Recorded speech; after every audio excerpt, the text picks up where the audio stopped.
lindo de ver. Eu quero que você conte um pouquinho mais o que veio primeiro, a questão do seu estudo e desse amor sendo alimentado juntamente com esse estudo. Conta. O que veio primeiro? A vontade pela arqueologia, pela filosofia, o estudo da Bíblia? Como se iniciou esse amor? Foi uma coisa interessante. Eu entendo assim, Karina, Deus faz planos para nós todos os dias. Há muitas pessoas que estão nos ouvindo que pensam assim, qual o plano de Deus para minha vida, no singular? Eu imagino que nem sempre é assim. O plano de Deus é que você seja feliz dentro das regras dele.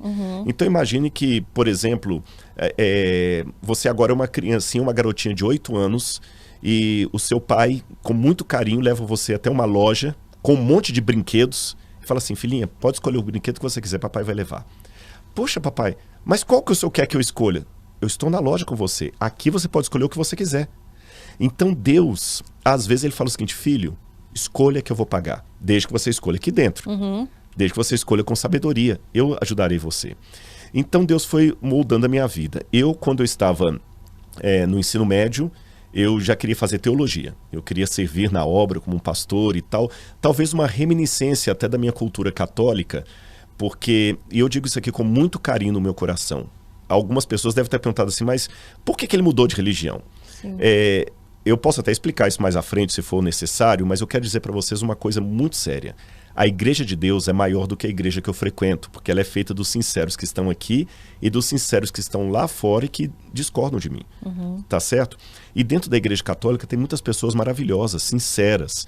E eu encontrei muito amor na igreja católica. Eu deixei de ser católico por uma questão doutrinária. Não foi por uma questão que me decepcionei com os homens, porque se decepciona com homens e mulheres em qualquer lugar. Né? E o curioso, apenas um parênteses bem rápido para entrar nessa resposta. Se a gente se decepciona com a gente mesmo, exatamente. E a gente acha que a gente se conhece, imagine com o próximo. Não, com certeza. Olha, o trânsito, nós estamos aqui no centro de São Paulo, e os paulistanos não vão ficar chateados comigo.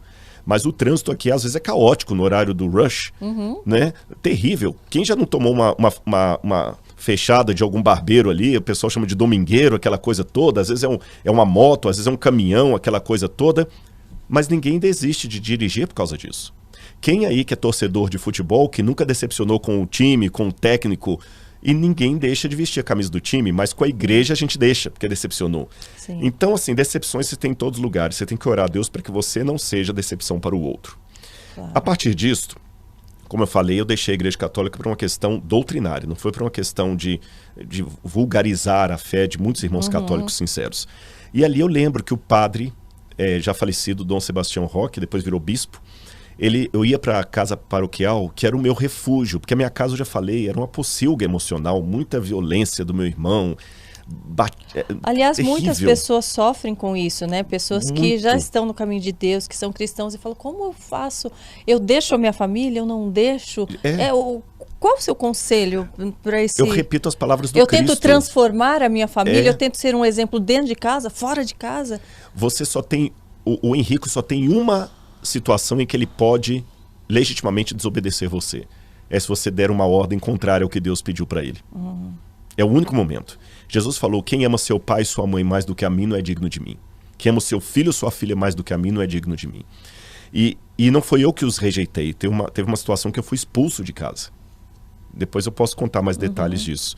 E então, antes de me tornar adventista, o meu conflito ali, eu ia para casa do padre lá. E eu lembro que havia muitos livros de teologia que depois de muitos anos ele me doou a biblioteca dele. Então tinha livros de grego, hebraico, ele falava de Jerusalém. Então já tinha aquilo ali. Quando eu estava no ensino médio já adventista, ainda tinha aquela sede teológica. Eu queria servir na obra de Deus. E a única coisa que eu sabia de teologia é que a gente ia para uma universidade adventista, fazia o vestibular e tinha 4 anos para fazer o bacharel. Não sabia mais nada. Eu não sabia qual era o leque de matérias. Sim. Na verdade, eu queria ser um pastor. Ponto. Aí eu fui, fiz o vestibular, passei, aí que eu comecei a ter as matérias. Quando eu tive a primeira matéria de introdução geral à Bíblia, com o falecido professor Pedro Apolinário, que também dava aula de grego, teve uma coisa assim, eu falei assim, é isso aqui que eu quero estudar mais. E fiz o bacharel. Terminei o bacharel, fui trabalhar como pastor no interior de Minas. Depois eu saí, pedi uma licença e fui estudar. Aí fui fazer o mestrado. Aí eu fiz o mestrado com os jesuítas. Eu me lembro até hoje, quando o superior da ordem falou comigo, por que você veio estudar aqui com os jesuítas? Né? Eu falei, porque vocês são os melhores. Eu procurei o mais difícil. Aí eu fiz o mestrado ali com eles, o único não católico lá. Eu fiz o mestrado em patrística, pais da igreja. Para quem não sabe, patrística são os primeiros autores do cristianismo pós-apostólico, que escreveram ali entre o 2º século de nossa era até o 4º século aproximadamente. Então eu estudei os pais da igreja. Depois que eu fiz patrística, aí eu comecei um doutorado, que não pôde continuar, porque teve polêmica a minha posição lá no meio dos jesuítas. Eu ia até te perguntar, porque você já tendo um certo conhecimento, né, de outra religião, do que você já tinha estudado, em algum momento aquilo iria se conflitar, né? Mas olha que interessante, eu posso dar um exemplo negativo e um exemplo positivo. Eu tive padres muito queridos que respeitaram a minha diferença de opinião. Eu me lembro do padre Francisco Taborda, professor de sacramentos. Sacramentos, na visão católica, não tem nada a ver com a visão evangélica ou protestante. E eu lembro que eu fiz um paper para ele e ele me deu nota máxima. E eu perguntei, padre, por que você me deu nota máxima? Ele falou assim, eu não dei nota pela sua conclusão, mas por sua coerência. Você argumentou bem. Nunca mais esqueci disso.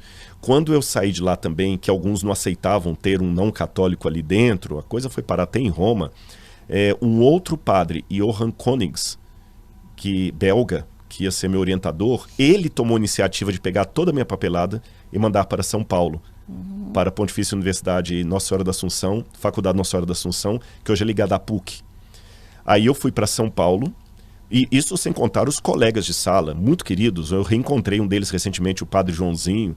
Manda aqui o meu abraço para ele, beijo no coração. Gente querida demais. E outros que eu conheci, muito queridos. E eu fui para São Paulo. Então eu percebi que dá para discordar com classe. Sim. Sabe? Com educação. Aliás, deixa eu te interromper um minutinho. A Bíblia, ela existe variações, muitas variações ou não? A Bíblia é única, a Bíblia do protestante, do católico, do cristão, porque muitas pessoas ainda têm dúvidas sobre isso. Sim, é boa, né? Excelente pergunta, eu aproveito a oportunidade para responder. Eu digo assim, a Bíblia é única, mas tem pequenas variações. Quais são as variações? Então, quem está em casa pode até tomar nota, tá bom? Nós temos um percentual de evangélico e de católico no Brasil, que são a maioria, né? Católicos ainda são a maioria, mas os evangélicos cresceram bastante o número, né? Então vamos assim, eu estou com uma Bíblia aqui que inclusive é uma Bíblia evangélica. Mas quando a gente chama evangélica, católica, diz respeito mais à editora. Por exemplo, essa que você está aqui, não sei se vou fazer merchan, né? É de uma editora aqui, mas é uma editora evangélica.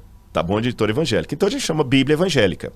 Mas se eu pegar essa Bíblia e comparar com uma Bíblia católica, as diferenças que eu encontrarei são as seguintes. Católica ou uma Bíblia ortodoxa também, que o ortodoxo não é muito conhecido no Brasil.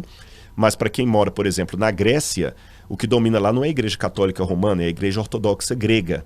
Quem mora no Egito é a igreja ortodoxa copta, né, que tem o patriarca de Constantinopla como o superior da igreja e não o papa. Muitas vezes as pessoas pensam no cristianismo só como catolicismo e protestantismo, mas existem os ortodoxos também. Então vou falar desses 3 segmentos. A diferença estaria o seguinte, em primeiro lugar, a maior diferença. As Bíblias de editoras católicas, então explicando, quando a gente fala Bíblia católica, Bíblia evangélica, diz respeito apenas à editora. E o conteúdo interno é igual? Exatamente, o conteúdo é igual. A única coisa que vai ter de diferença são as seguintes. Letra A.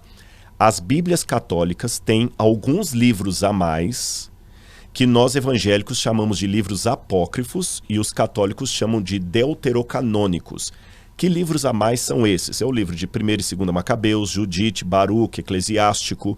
Esses livros, Tobias, esses livros, eles não foram escritos em hebraico. Eles não são reconhecidos na Bíblia hebraica. A Bíblia hebraica que eu digo é o Antigo Testamento dos judeus. Se você for conversar com um judeu que ele tem lá só o hebraico, o Antigo Testamento, esses livros não estão ali. Eles não fazem parte do cânon da lista de livros sagrados segundo o judaísmo. E nem faziam na época de Jesus. Tá certo? Flávio Josefo lista os livros que tem, que eram 22, mas esses livros não estariam ali. Alguns católicos dizem, mas estavam na tradução grega da Bíblia. Mas isso também não é bem assim, porque as cópias em grego que temos são do período cristão, Aí eu precisaria de um outro espaço para responder. Mas, grosso modo, esses livros não estavam lá. A Igreja Católica só reconheceu esses livros como sagrados, esses que eu mencionei aqui, no Concílio de Trento. Antes disso, não tinha nenhuma declaração oficial da Igreja que esses livros fossem sagrados.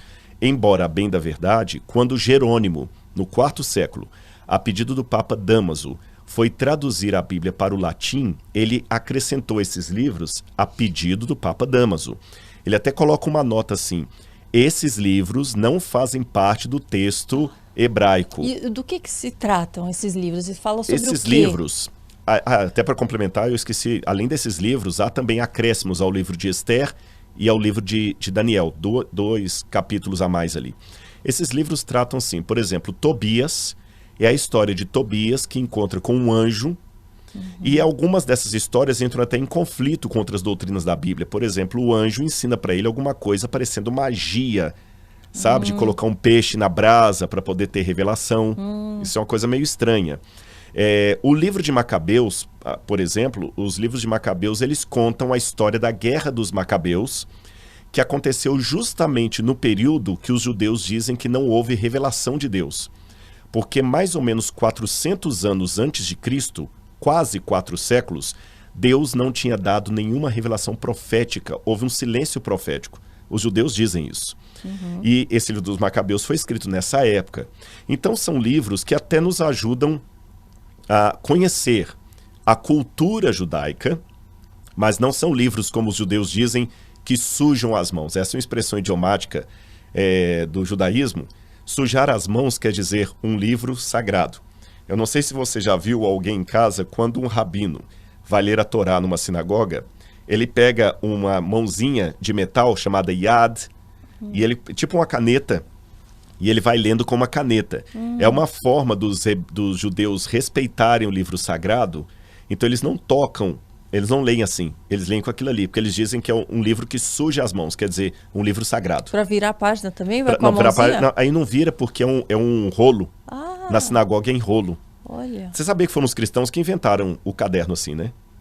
Não sabia. Depois eu posso falar disso Mas aqui. Mas existe também, não existe Torá já assim? Existe, mas foi criada pelos cristãos, esse formato. Mas depois eu posso te falar sobre isso aqui. Então esses livros, eles não fazem parte dos livros sagrados, e a Igreja Católica só os reconheceu mesmo no Concílio de Trento, que foi uma situação de disputa com a Reforma. Essa é a primeira grande diferença. A segunda diferença, ela é encontrada não apenas nas Bíblias ditas católicas, ortodoxa e evangélica ou protestante, mas mesmo nas Bíblias protestantes. Por exemplo, se essa Bíblia evangélica fosse da editora A, e eu tenho uma outra Bíblia da editora B, as duas são evangélicas. Mas há uma diferença na tradução. Que diferença? Você sabe que os italianos brincam, traduttore e traditori. O tradutor é um traidor, porque traduzir não é fácil. Não é fácil. E às vezes o tradutor se vê num dilema. Por exemplo, se eu estiver fazendo assim, gente, está caindo o maior pé d'água lá fora. Maior pé d'água lá fora. Eu não vou traduzir em inglês It's rain a foot of water. Não vai fazer sentido. Da mesma maneira, em inglês eles falam It's rain dogs and cats. Está chovendo cães e cachorros. Nós não falamos assim em português.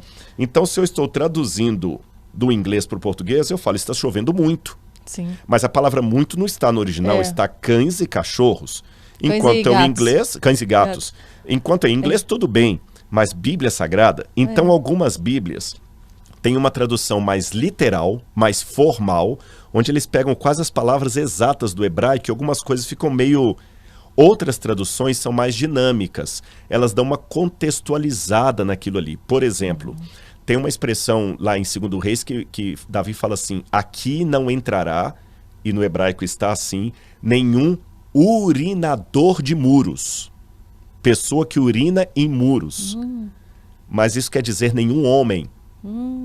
Aí, para dar um eufemismo, algumas traduções colocaram assim, aqui não entrará nenhum homem, mas no hebraico não está homem, está urinador de muros. Entendi. Então, algumas traduções são mais dinâmicas, outras são mais formais. Só isto, mas se você pegar, o conteúdo é o mesmo.